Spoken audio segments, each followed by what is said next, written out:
Good morning, everyone. I'm Robin O'Neill. I look after trading for GroupM in the UK. And it's my great pleasure to be here today to share some results from a recent research project for digital advertising that we've run together with Newsworks and with many of you.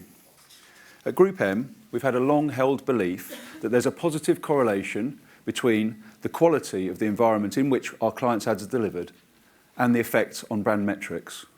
As many of you know, 7 years ago, we set up what is now called the GroupM Supply Marketplace, GMSM, a central repository of the highest quality inventory sourced directly from premium publishers and made available to our clients through the many outcomes-based products that we run within Xaxis, the video business that we run through Videology, and our newest foray into the world of addressable TV with Finecast.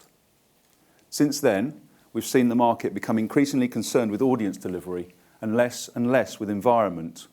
We've seen the rise of blind programmatic buying, of complex supply chains, and less transparency. We've seen companies adding little or no value to the transaction, but extracting huge, undisclosed fees for their trouble. In short, I'd suggest we've got ourselves into a mess.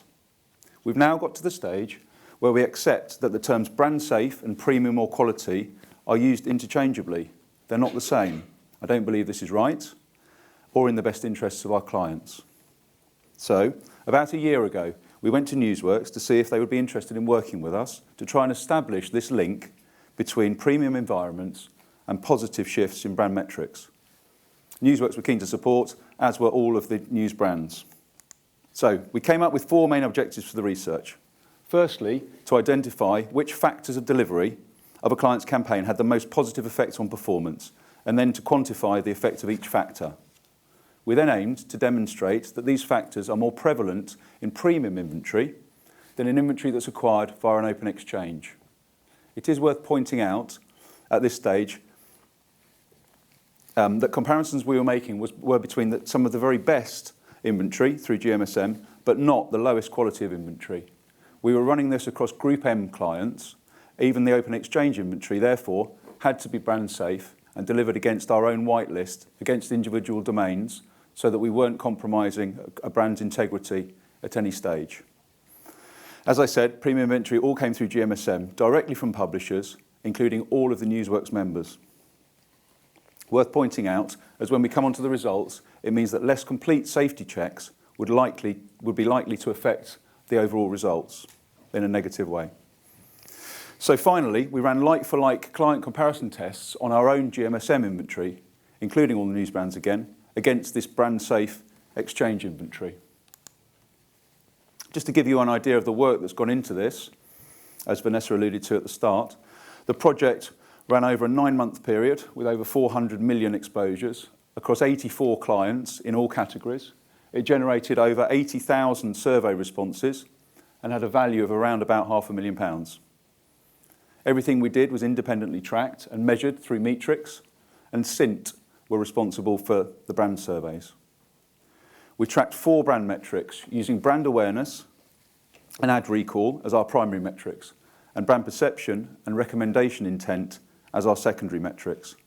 It's worth again mentioning that all of this was done across GroupM clients, all of which are established brands, all of them already well known. There weren't any launches or promotions or anything that would skew the results. We're looking to firstly define the quality of delivery and then be able to measure the most pertinent factors affecting brand metrics in a premium versus an exchange environment.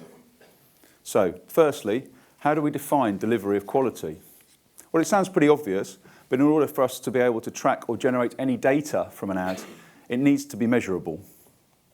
There's all sorts of factors in play that means that not all ads are measurable, and sometimes that's simply technical limitations, so we won't dwell for too long. But suffice to say that premium inventory is more likely to be delivered in a way that can be tracked and measured by a third party.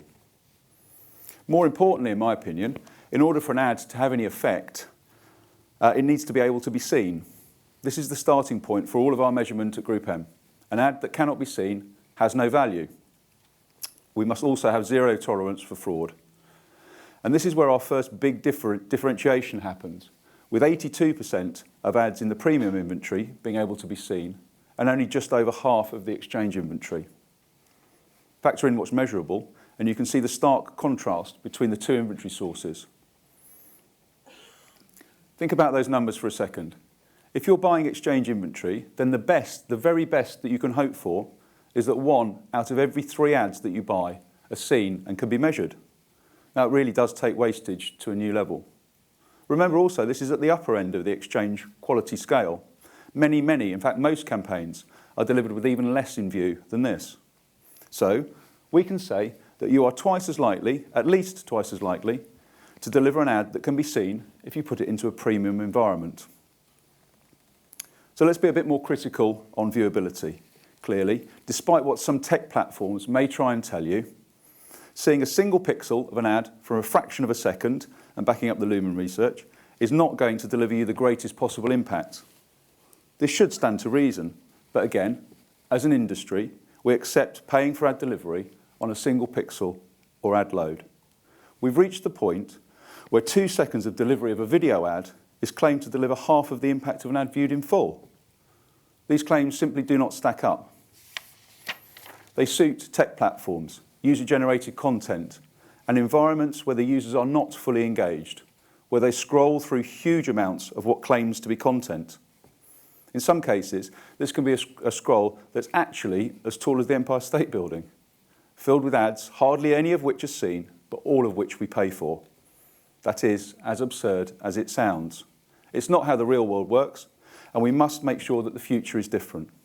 Consumers may be more difficult to hold, consumers' attention may be more difficult to hold, but if you're not delivering them a message, then how can it have any effect?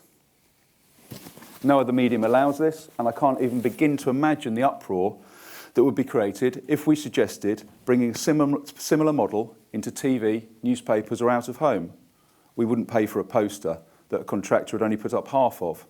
Or if a TV break consisted of 30 ads, all playing the first 2 seconds of a 30-second creative execution, and we were expected to pay in full for every client, then we'd probably just laugh. Well, we'd do more than laugh. And yet, in the digital world, we pay. And I'm fed up with it. It's not right, and we need to change it. To reiterate, it's the status quo that suits tech platforms and discriminates against premium environments where users have a greater engagement with content. So, moving on to look at how much of the ad was viewed by a user, you can see that premium inventory over-indexed across all of the criteria that we measured. If you place an ad in a premium environment, it is 42% more likely to be delivered fully in view. It's 63% more likely to be delivered over 50% in view. It's 58% to be more likely in view for over 5 seconds, 98% more likely to be delivered above the fold, and if not, then 165% more likely to be brought into view by the user.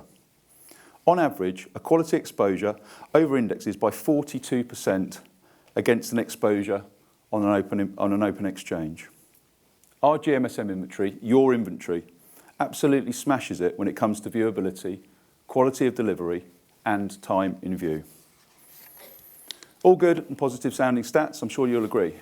But this only actually matters if this then goes on to deliver a more positive effect on a client's brand metrics. So, does viewability matter? Logically, yes, but that's not enough. So, via the 80,000 surveys that were completed, we established that fully in view ads deliver a 7% uplift in brand awareness, 8% on recall against ads that were not fully in view, and that if an ad was in view for at least 5 seconds, the uplifts were 6% and 8% respectively. Above the fold versus below meant an uplift of 5% on brand awareness and 14% on ad recall. And if the page was in view for longer than 30 seconds, you can expect good positive shifts as well. Now, I'm only going over top-level stats today. There's plenty of other detail that will be made available to everybody in due course through Newsworks. But it's clear that the best brand tracking uplifts come from ads that are 100% in view for over 5 seconds, that are delivered above the fold on a page that is in view for 30 seconds or more. It's nice that the results of this show what we thought or hoped to be true, but the real test comes down to value. Is it still cheaper to deliver through an open exchange and accept the wastage? Does the lower purchase price compensate for the compromised delivery? And I think this really was the major point that we were trying to show. Can premium inventory provide greater value for clients in moving brand metrics? Well, at least for the majority of people here, I have good news. Based on those key delivery metrics, it's 24% more expensive to buy an ad on an exchange that is 100% in view for 5 seconds, and 34% more expensive to have an ad delivered above the fold. The final part of the research came down to making like-for-like comparisons for individual client campaigns. We anonymised and consolidated the results, but the campaigns were run against the same budgets, same targeting, and the results were deduplicated to make sure that we were only working off single exposures. The results, again, were very telling. Uplifts on premium inventory were greater than the exchange on all of our measured categories. 10% better on brand awareness, nearly 20% for ad recall, 10% for brand perception, and the same for recommendation. That's double-digit uplift across all of the metrics that we measured. That is a very brief overview of what's been an extensive piece of work, with special thanks to Adam Walsh at GroupM and Denise at Newsworks for making it happen, and to all of you, all of the news brands, for your donation of space to run the tests. We're planning on continuing this momentum and running another piece of research based around native placements, which I think we have broad agreement on. But I think that we do need to do more with this, developing the premium quality story, but making it actionable. This is a great starting point. We've shown in a robust way that what we all believe to be true can be proven. As I said at the start, our ability to deliver our clients' campaigns in the highest possible quality environment is something that we've strived for over a long period of time, but we need to couple that with scale. As a result of this research, we've already decided at GroupM that we will be launching a 5-second view product through Xaxis, our outcomes business. We'll need efficient and technically advanced delivery platforms, and in my opinion, this will only come through collaboration. We've been working with all of the news brands over the last year to provide us with consolidated audience data, allowing us to deliver a unified audience at scale, which we're just starting to test. But I believe that initiatives like this and the Ozone project, announced a couple of weeks ago, are the key to our shared success. In this room, we have access to some of the very best quality inventory available in the UK, inventory that's currently undervalued and underused. I think we have an opportunity to take more control of this, to simplify and add accountability to the increasingly concerning supply chain. Most people will agree that we're operating in a murky world, where the supply chain is too long and too complex, where companies that add little value extract a disproportionate margin, and where publishers are marginalised. So therefore, we are calling on all of you, all of the premium publishers, companies that create content, that employ professionally trained and qualified journalists, that operate under strict regulation for what can and cannot be published, to join together and to provide viable alternative ways of transacting for us and for our clients. We need this delivery to be efficient. We'll need planning tools, dashboards, and the ability to deliver programmatically to unified audiences in order to drive volume. And to do that, we'll need the support of all of you. It's a vision we've long held at GroupM. I hope this research will help us to build the case for the value of premium inventory. But most importantly, I hope and believe that it will be a key factor in the continued growth and success of all of our clients. Thank you.